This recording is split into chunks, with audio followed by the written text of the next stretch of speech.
Welcome, everyone. On this second day of the month of June. Woo! Isn't it wonderful? We are here, and Lynn Hetherington Becker, our Loft Gallery artist, is here with us. Hi, everybody. She tells me she's self-taught artist, currently living in Columbus, originally from Cleveland, Ohio. She considers herself a painter and loves to explore everything she can do with that medium. As a child, Lynn loved all forms of art. She loved to make her own doll clothes and build things in her room. As a teen, she loved delving through fashion magazines and exploring the world of fashion. Ozzy, you'd love that, huh? Fashion artist? Oh, and that was her original goal, to be a fashion designer. But life took a different direction, and art fell to the side for her. So she became a young working mom to 3 children. After a divorce in 2014, Lynn decided to revisit her love for painting and began working on her art once more. She started face painting for children at events as a way to supplement income as a single parent. That became a life-changing experience for her as it introduced her to the world of body painting. Lynn began exploring this world of body painting and then began building headpieces and costume pieces for the models as well. In 2021, she was invited to participate in the Haute Couture fashion show for the Highball Halloween, hosted by the Short North Arts District. She took first place in the show. Prior to the Highball fashion show, she had some pieces exhibited in galleries around Columbus, but had no known solo exhibit. In 2022, she was proud to have 2 of her exhibits then, one of which is currently with us at the Cultural Arts Center in the Loft Gallery. She's currently enjoying body painting, building costumes for models for photography projects, and exploring 3D elements in her paintings. Lynn enjoys giving back through her art. She donates henna crowns to chemo patients and dog portraits to Rescue Ohio. When she's able to do so, to help get less adoptable dogs exposure. Why? Because she cares, huh? I do. And put them on social media in hopes of finding them a home. She also has body painted some cancer survivors and individuals in the LGBTQ community to help raise awareness. Lynn's art has also been featured in 614 magazine, the Columbus Dispatch, the Good Day Columbus. Lynn says to me, I'm just grateful people come. She's to attend. And we are grateful you are here. Huh? And we are very grateful you are here, Lynn. Thank you. Uh-huh. So take it away. Huh? Yeah. Okay. Thank you, everyone, for coming. This is my first time doing this, so hopefully we'll figure this out together. If you have any questions, just let me know so that I don't monologue for an hour. That would be awesome. So I brought some slides today to show. I'm not sure if you've seen the art out in the gallery. Most of it is different than what I brought in today, just to show some different forms of art that I work on. The first picture is a picture similar to what's out in the gallery. I wanted to start with that one just to kind of talk about more of a process or why I do what I do. This model's name is Gwen. She's also an artist here in Columbus. She goes by Gwen AP, if you were interested in seeing her art. And her and I have developed a friendship and started working together. She does a really great job modeling my costume pieces. As Ellen said, originally I started out more face painting for supplemental income, and I had a lot of friends ask me to do henna, and then I had a friend one day send me an article about an artist out in Seattle that does henna crowns for chemo patients. And so I started offering to do that here in Columbus, and I had several, so far I've only done women, but I've had several women, probably about 20 or 30 over the last few years that I've done henna crowns on. And doing the henna on different parts of the body I really enjoyed, so I decided to explore body painting. So that's kind of how the whole body painting costume aspect got started. So in this specific picture, this is a more recent picture. This was done on the day of my closing at the Vanderelli Room, which I exhibited in April. And so we did some body painting and costume sessions that day. So someone had asked me if this was done. I can't remember your question. It looked very dramatic. I wondered if it was for theater, like on the stage. Okay, so this is actually done probably in a similar environment to this, just with a backdrop. So I build the costume pieces at home, and I paint the models and costume them when I can on site.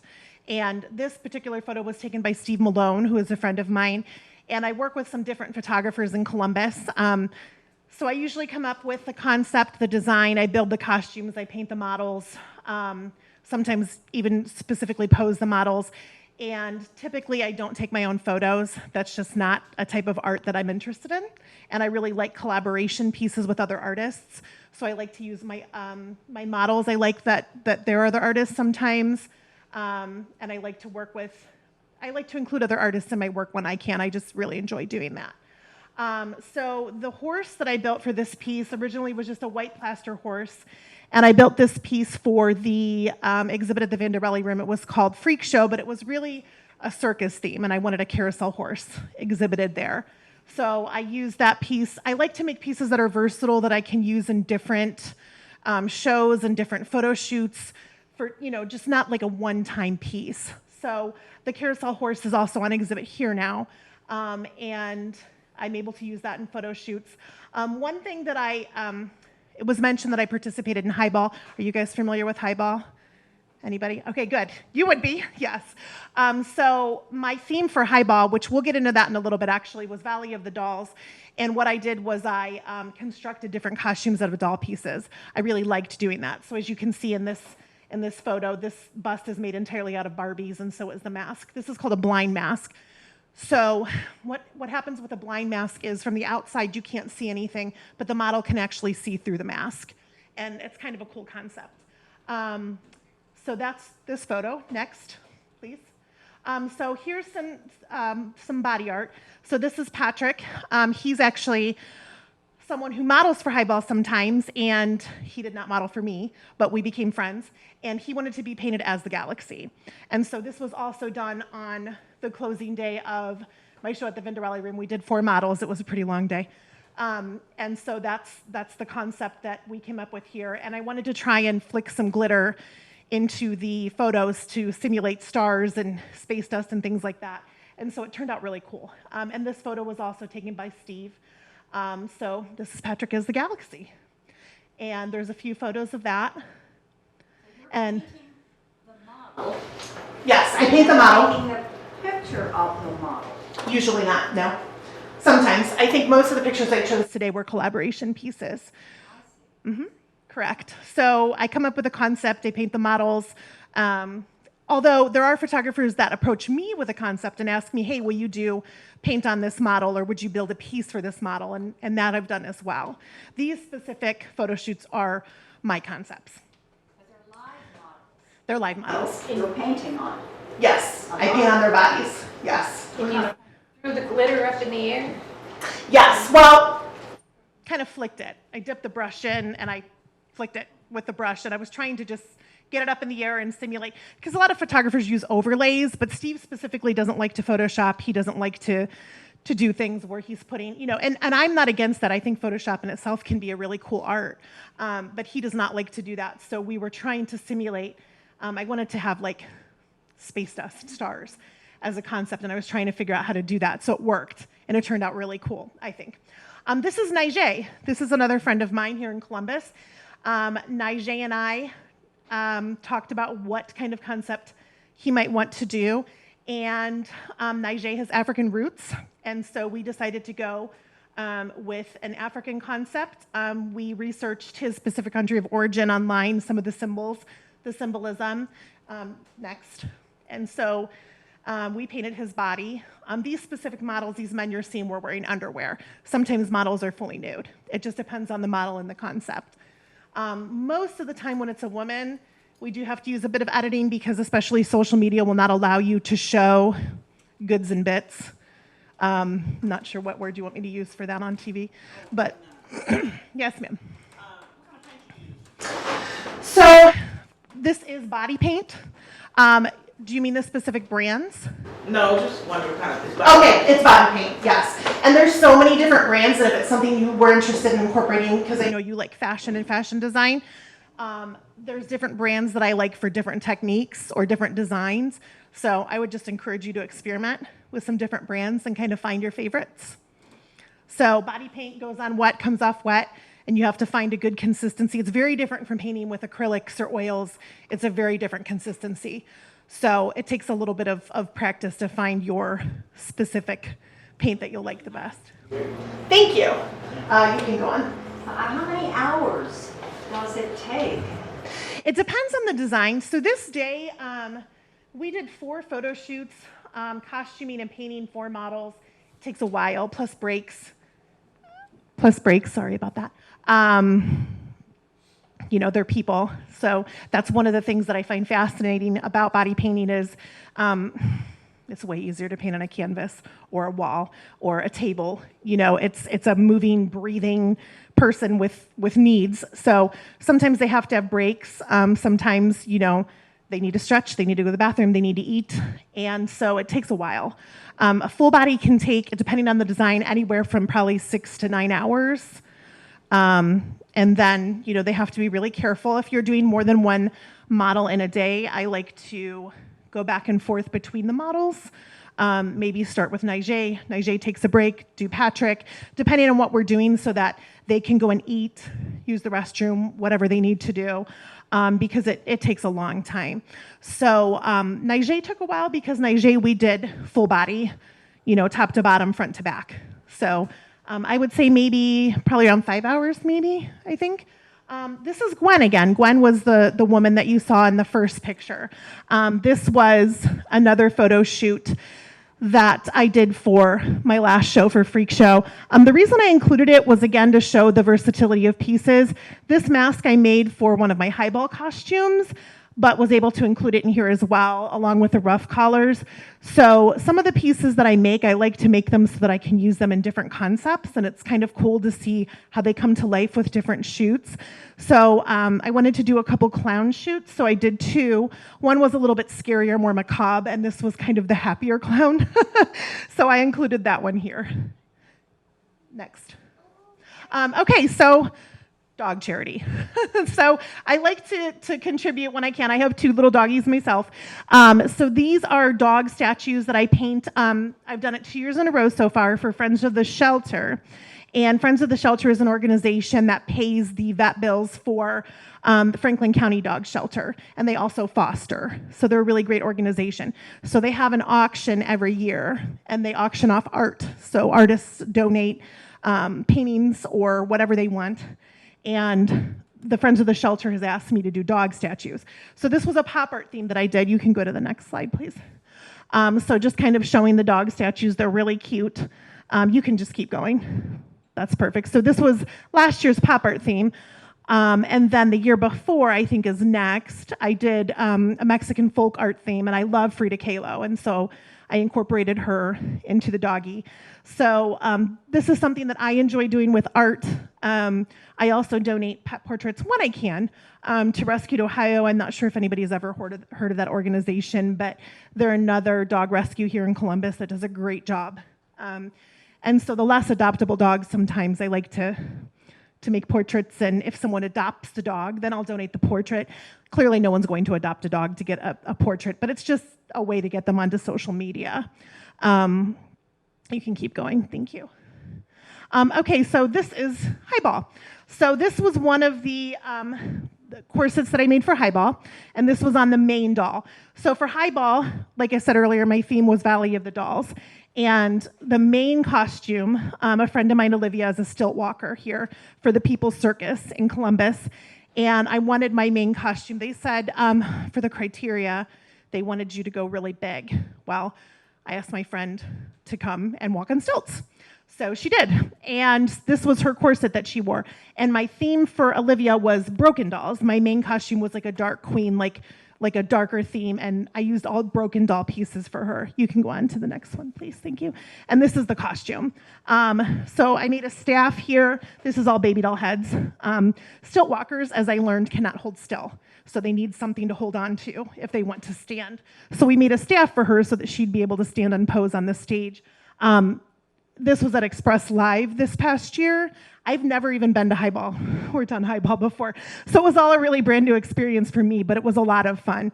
But you make 4 costumes, 3 what they call ready wear, and 1 main costume. And then there's a panel of judges here from Columbus and the arts community. And you're awarded a check, and it's kind of fun. This is where this costume came from, and there's some photos of that out in the gallery. This was Barbies. I used Barbies for this costume, and this was the first time that I worked with using Barbie dolls and constructing them in order to make sculpture. So this was headpiece and bust, and then the mask that you saw earlier. Very heavy headpiece. She did a great job. Next, please. If anybody has any questions or comments, mine would be, where do you see all these materials? You must be a hunter for exquisite material. Where do you find it? Yes. How long does the body paint stay on the body? And how do you get it off? Soap and water. It comes right off. Is there, I know the Muslims, they use a, Henna. have you used that? I have. I donate the henna crowns to chemo patients, and then I've used it on other body parts too.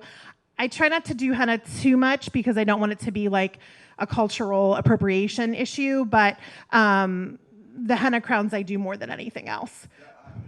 How long will the body paint stay on? Can you get a type of paint that would actually stay on for maybe a couple of weeks? Not paint, no. The henna will. The henna can stay on anywhere from about 1 to 3 weeks. The body paint, no, it comes off pretty quickly. It's getting tattoos, and in 20 years, this stuff doesn't come off. Right. Yes. It's not needled on. It's, the paintbrush or airbrush. I typically don't use airbrush, but it goes on, and then, if you rubbed against it pretty hard, so it goes on and off wet, right? So we have natural oils in our skin and our hair and our palms. So typically if the model's pretty sweaty, it's going to start running, up in your scalp. It can start running, things like that. So usually try and do it if it's a full body paint especially. If they're using, for the Muslims, using that ink, if that stays on for 3 or 4 weeks, can't we figure out some way to make a paint that would do about the same? That's a great question. There's your million dollar idea. You can become a millionaire. You can make body paint that stays on forever. I don't know. Henna is from an actual plant. It's from a henna plant. So I'm not. No, it's a little cool sometimes when it goes on. Usually from the essential oils that you put into it, but it doesn't hurt. I like that because basically, in a couple, 3 or 4 weeks, it goes away. And then right. You see all the young kids doing certain things, and if it was a certain ink that would stay on for 4 weeks or 4 months, and then people wouldn't say, "Oh, I liked it, but for the moment." That's a good point. Yeah. Well, hopefully somebody will develop a paint like that at some point. That would be great. I would love it. Yes. I'd like to ask, as I was asking, the materials look great, the things you are drawing from. Do you have to reiterate her question, where do you get them? But then where do you house them? Where do you store them? I mean, to deal with them? So my house is a little interesting. It kind of looks like part of it looks like a little dead baby doll graveyard. I kind of have some bins and shelves of doll parts and heads. My sons are used to it now, but when Highball first started, they were like, "What is going on?"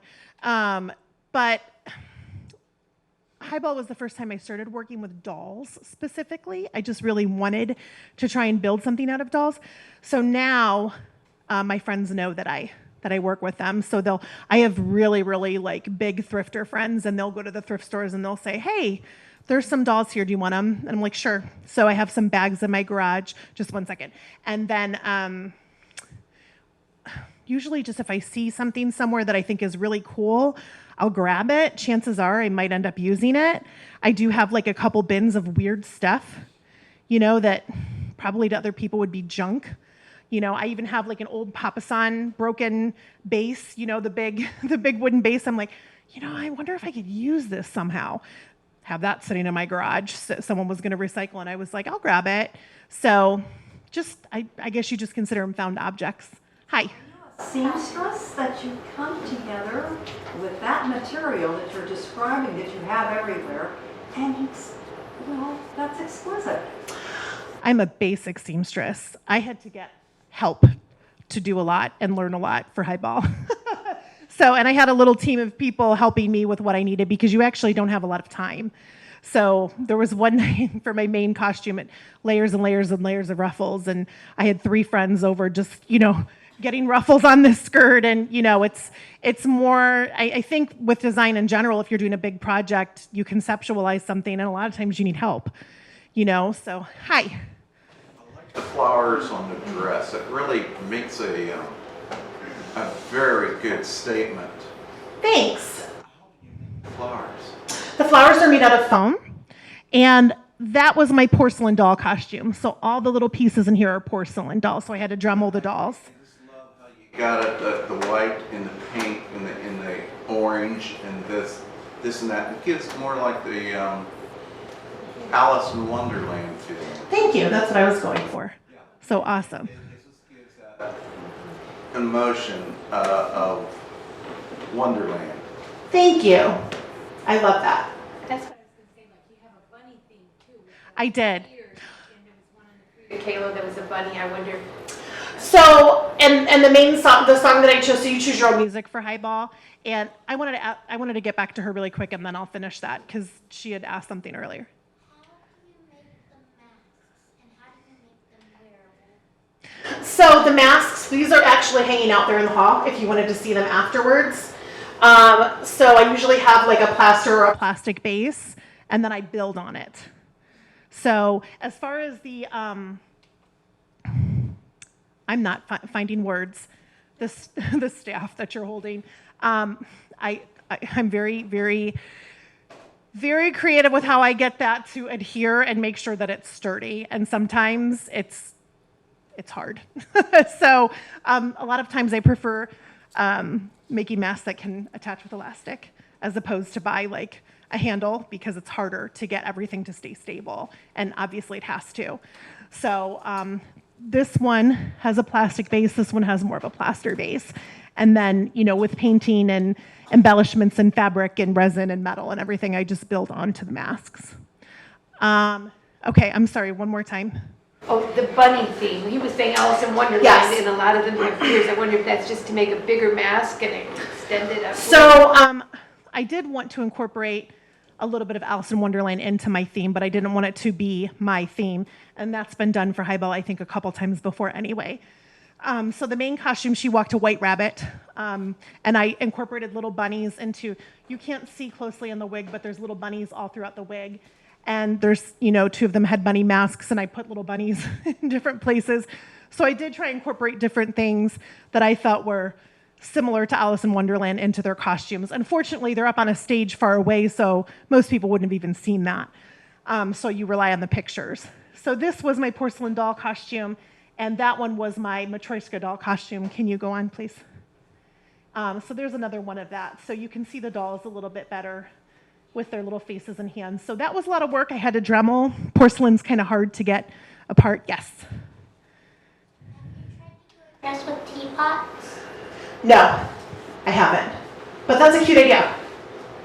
Yes. You cast the porcelain, or have you actually made the faces and stuff out of castings? These are disassembled dolls. So these are dolls that existed in thrift stores or people giving them away or throwing them away. And I grab them, and some of them are damaged, and I just take their pieces. Have you ever run across some antiques? I have some antique dolls, actually. They're really cool that I haven't figured out quite yet what I'm going to do with them. But these specifically, I like working with found objects, and I also think it's nice to save things from the trash. So most of the time, I have cast a lot of resin items, but I try with the dolls to use the dolls that are just not going to be used anymore. And then I take them apart and use their pieces. Can you go on, please? Thank you. So there's the 3 ready-wear costumes, as they're called, together, sitting over, and this is the photographer down there that took that piece. And then this is a little bit better picture of the Matryoshka doll costume, some of which is out there on display if you're more interested in seeing the pieces a little bit closer. You can't see her corset that well, but it's pretty detailed, and she's got some dolls interweaved into the corset, the mask, the skirt, and then I did make her shoes, which were really fun, and I learned that I really like making shoes. Yes? I just love it. Thank you. You know, it just reminds me of the middle, Eastern culture. Thank you very much. Is that what you was looking for? Probably more like French, Marie Antoinette, Baroque, Rococo is kind of more what I was going for. The pink that the tone of pink that you got just sets the whole thing. Oh, did you mean the one over here? Yeah. Oh, I'm sorry. I thought you meant this one. Originally, I wasn't going for it, but yes, I do think that if you mean like kind of like a Hindu vibe. Yes, that's what I was, And Yeah. it's just using the pink. So, mostly they use green and this over there, but the pink just really Thank you. brought it out. I like pink, as you can see.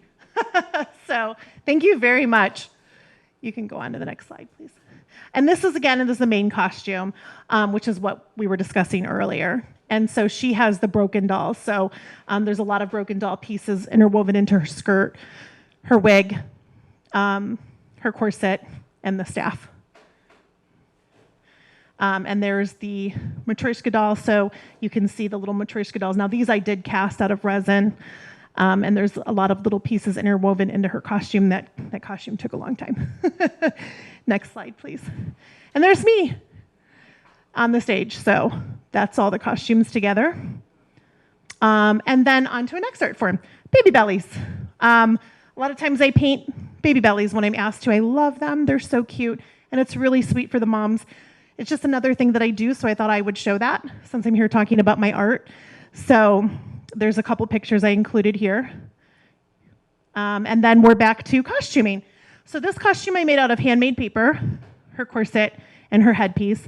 And that's no longer available. That was purchased at my last exhibit. But it has a lot of metal and resin cast pieces in there, some gold foil up with the makeup. So this is another photo shoot that I did. This was taken by Renee Needham. And I really got into a phase where I was really interested in working with handmade paper, and I think I might do that again because I really enjoyed it. Next slide, please.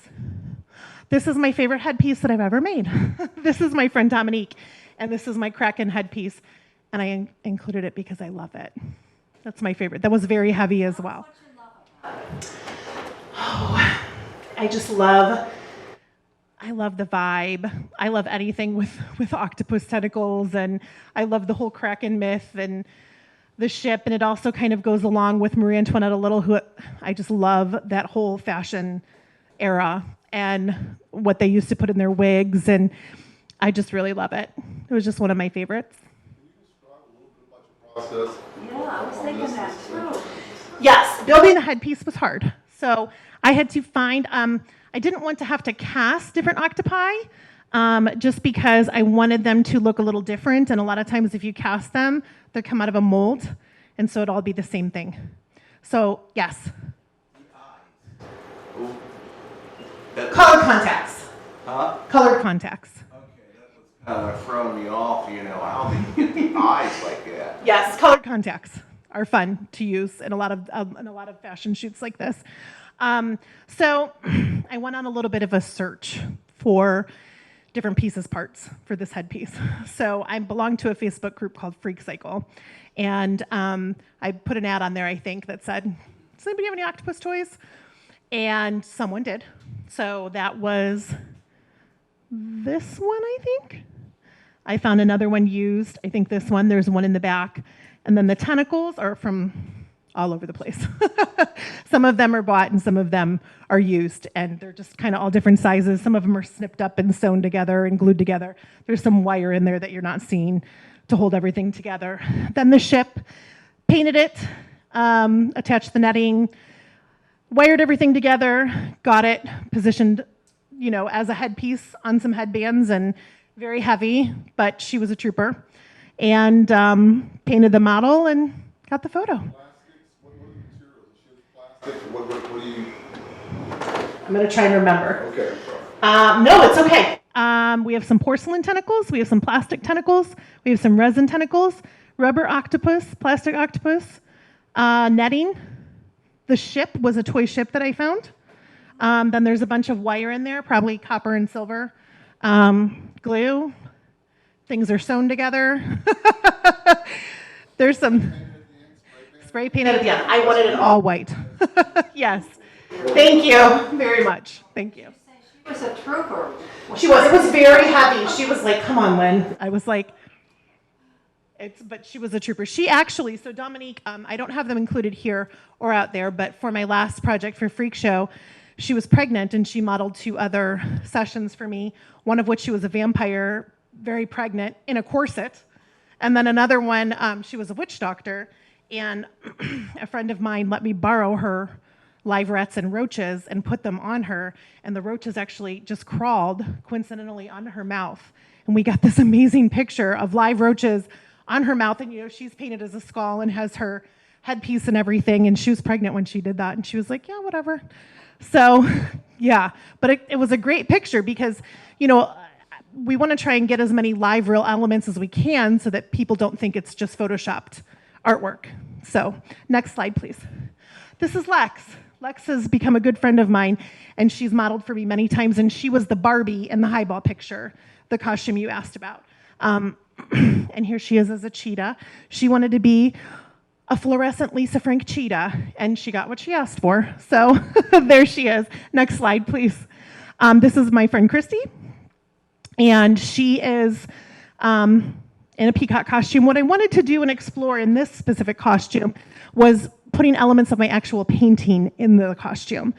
So I made some peacocks, was able to, you know, get them cut out and formed and put some 3D pieces up in the top. So this is my actual paintings into the feathers, into the headpiece, you know, onto her painted. So it was just kind of a fun experience for me to put my painting into the costume. Yeah, that came out really nice. Thank you. My friend Jessica, and she is wearing a little bit more of a darker theme, painted down here, ruffs on the top, and I just wanted to kind of make like a little bit of a darker rabbit for that project, and that's Jess. Next, please. Natasha and Kat. And this was one of the last photo shoots I did. This was by Renee Needham again, and so was the last couple photos.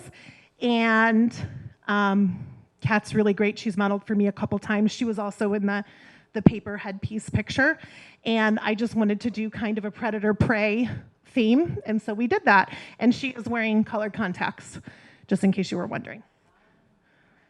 Pop art zombies. This is Lauren, and Lauren was one of my models for the pop art zombie theme, and she did a great job, and I loved making them. I love pop art. I think it's great. It's not my typical go-to, but I love it. And is that the last one? Okay. Yes. We're going to go out into the gallery and see the work in the gallery. Can I answer his question first?